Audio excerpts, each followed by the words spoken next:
Cool. So anyway, welcome everyone to the first webinar of the Know in the House. So this is a new series of webinars that FRRR are going to be running over the next year or two.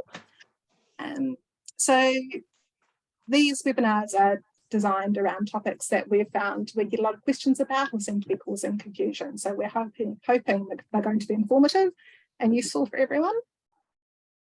The format will be a 5 to 10 minute presentation followed by a Q&A. So the presentation, but not the Q&A, will be edited and then uploaded onto our website to be used as a resource as well for other applicants going forward. So what we'll do is, if we can, we'll keep the questions until the end of the presentation just to try and keep it clean.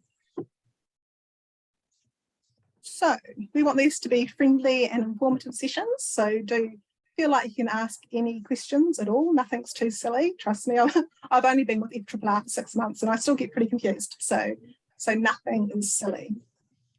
So today's session is going to be on a relatively new program. This is the program that I was brought on to contribute to, called Rebuilding Regional Communities. So what is Rebuilding Regional Communities? So it's a 2.5-year program funded by the Australian government with the purpose to give rural and regional communities the opportunity to apply for funds that are going to help in the recovery from the pandemic. There are 3 official objectives to the program. The first one is to enhance the process of recovery of remote, rural and regional communities from the COVID-19 pandemic. So that's very, very broad. Pretty much, I think almost any project you can think of could fit into that category. Second one is a little bit tighter, so that's reducing social isolation and fostering stronger, more resilient remote, rural and regional communities. And the final one is to sustain local, remote, rural and regional organisations and their work. So that one is much more around community organisations and helping them to recover, recognising that the organisations themselves have had a number of negative impacts on them during the pandemic. So that is the objectives of the program. In terms of structure, we actually have 2 different funding streams in the program. So we have the micro grants, which are for projects worth up to $10,000, or sorry, so the project can be worth up to anything, but you can ask for up to $10,000 from us under the micro grant scheme. And then we have a large grant scheme, which is for requests from $10,000 to $50,000. So larger scale projects, which we are definitely seeing a lot of demand for. So for the micro grants, they are always open and we have cut-offs throughout the year when you need to have your application in for it to be assessed. And we'll go through those in just a minute. The larger grants, we don't run constantly. So we've had, well, we're in our second round of larger grants now, and we'll have another 2 rounds of large grants in 2024, and that will be the end of the large grant process. So in terms of RRC, we are trying to do things a little bit differently in this program.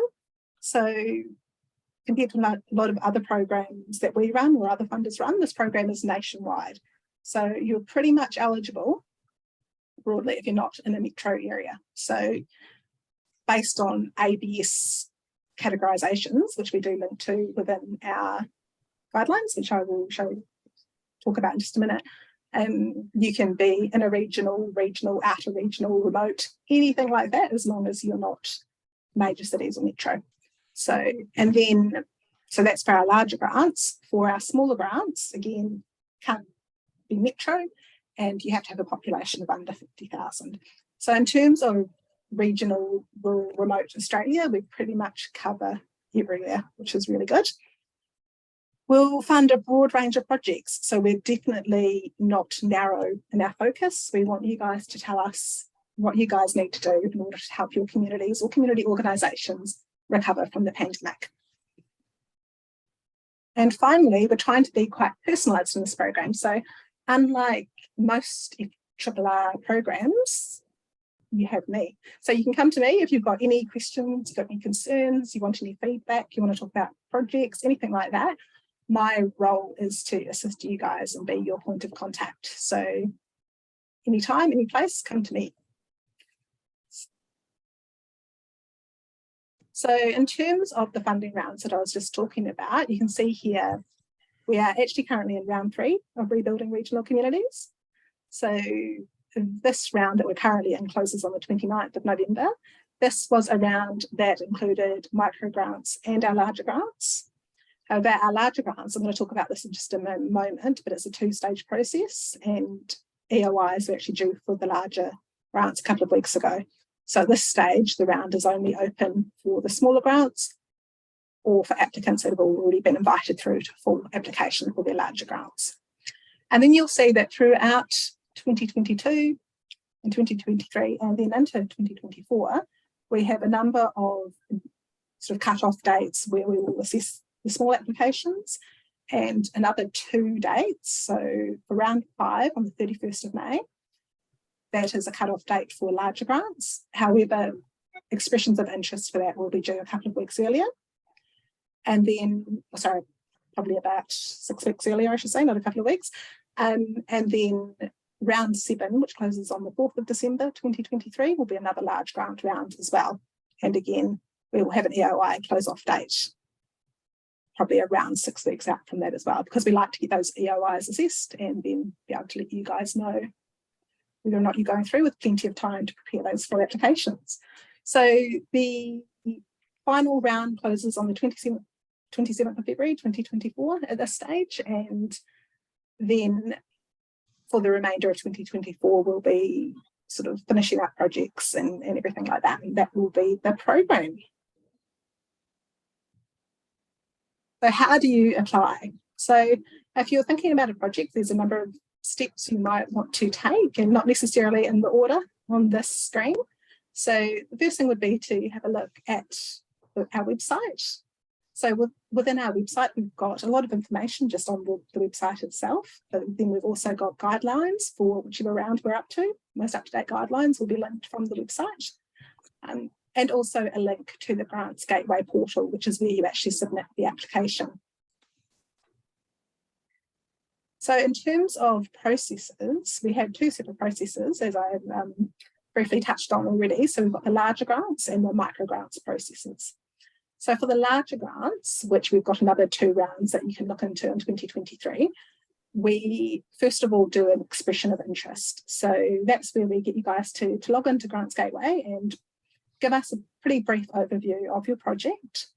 We'll then shortlist those, and we will invite a set number of applicants through to full application. The reason we do that is that full applications are hard work. These grants are very, very popular, the larger grants, and so we do have a limited amount of money we can give out as well. So we don't want to have applicants going to all the effort of putting in these big applications when we know that we've got a limited amount of money to give out. Micro grants, you can apply for at any time up until that close-off date in February 2024. And as I mentioned earlier, there are cut-off dates there when we can actually, if you have to have your application to us so that we can assess them for that round. In terms of the process too, it's not by any means a requirement that you talk to me about your applications, but I'm a resource for you. So if you've got any questions or concerns, you can always come to me.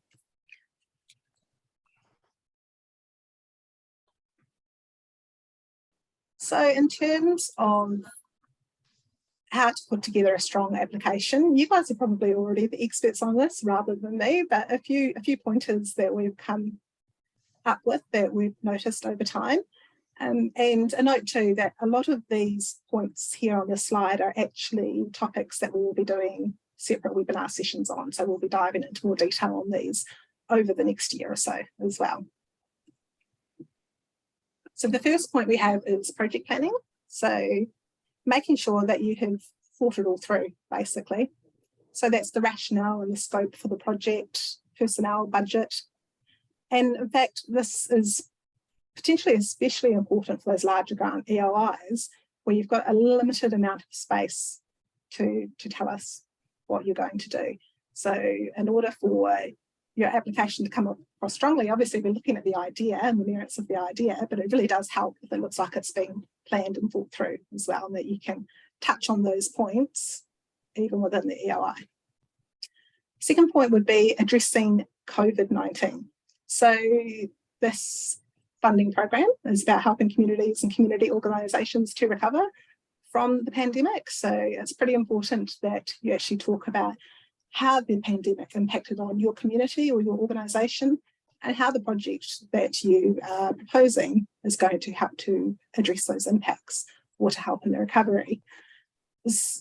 We get some brilliant applications, but we do get some where we think if only they'd actually talked about COVID, because it's pretty important.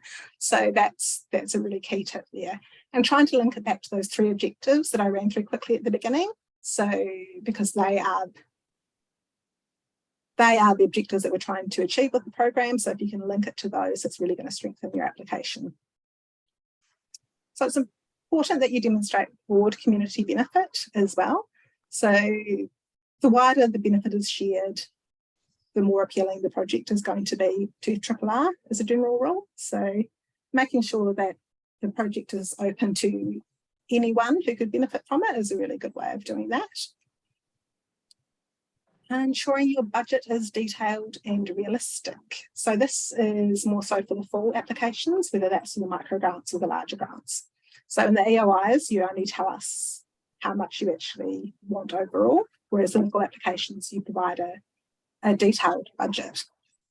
And for those budgets, it's really useful. Quite often we will be funding a part of a project rather than the whole project. But it's really, really useful still if you can show us the full project costs and where the other funding is coming from, because that gives us a much more holistic picture, detailed picture of what's going on. And it's really important too to show any in-kind contributions you're getting to your project. Please don't undervalue the time and effort that you as community organisations put into these projects, because there is real value in those too. Ensuring that you have necessary permissions is really important. So, for example, if you want to do work on a building or a piece of land, but you're not the owner, then you need to have permission, written permission, as part of your application for that project. The same it could be if you need council permission for some reason for what you're doing. Again, so it's just confirming to us that if we fund the project, it can go ahead. And finally, providing strong letters of support. So this point really comes back to demonstrating that broad community benefit and ensuring you have the necessary permissions. By providing strong letters of support, you can do both of those things. So demonstrating that broad community benefit, for us, really good letters of support come from the community. They don't necessarily come from politicians or higher ups. We want to know how the people that are going to directly benefit from the project feel about the project and how they support the project. So that's really important. And again, if you need permission from, for example, a building or a landowner, providing that through a letter of support is definitely the best way to do that. And finally, I just wanted to show you guys some examples of projects that we have funded. These are from what's called Strengthening Rural Communities Round 13, which was the first round where Rebuilding Regional Communities was part of that. It all gets very confusing and acronymy, but this was the first round of Rebuilding Regional Communities, and these are some of the projects that we supported that I just picked out to show you some different angles that organisations have taken.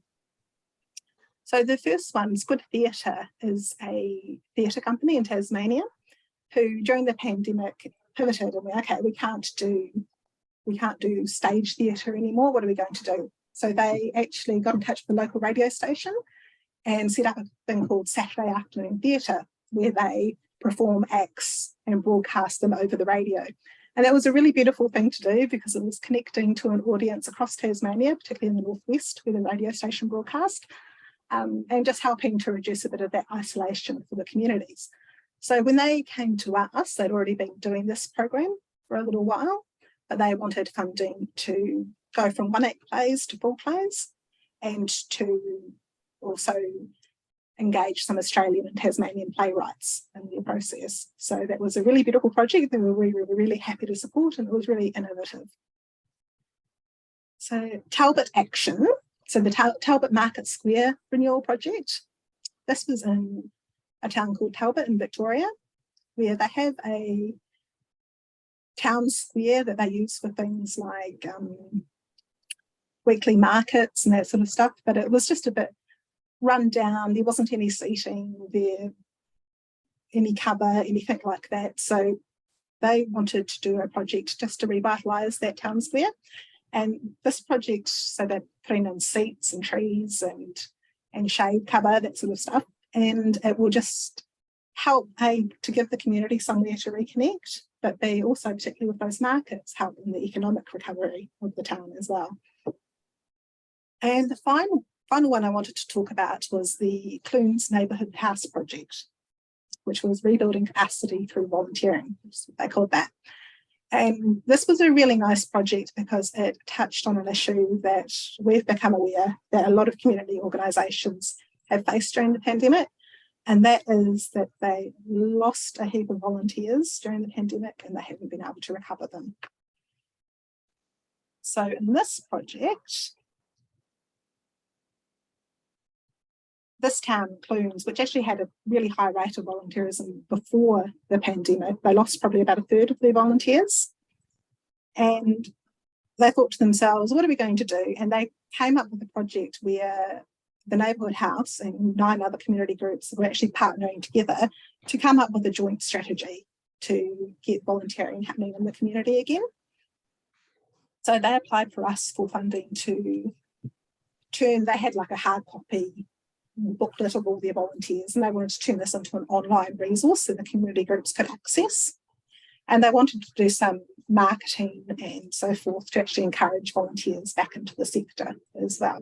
So that was a really nice project, community-wide, trying to positively impact on community organisations across the whole town and district, just to bring those volunteers back, which was, I think, really, really nice and really important. So that was the last of those projects.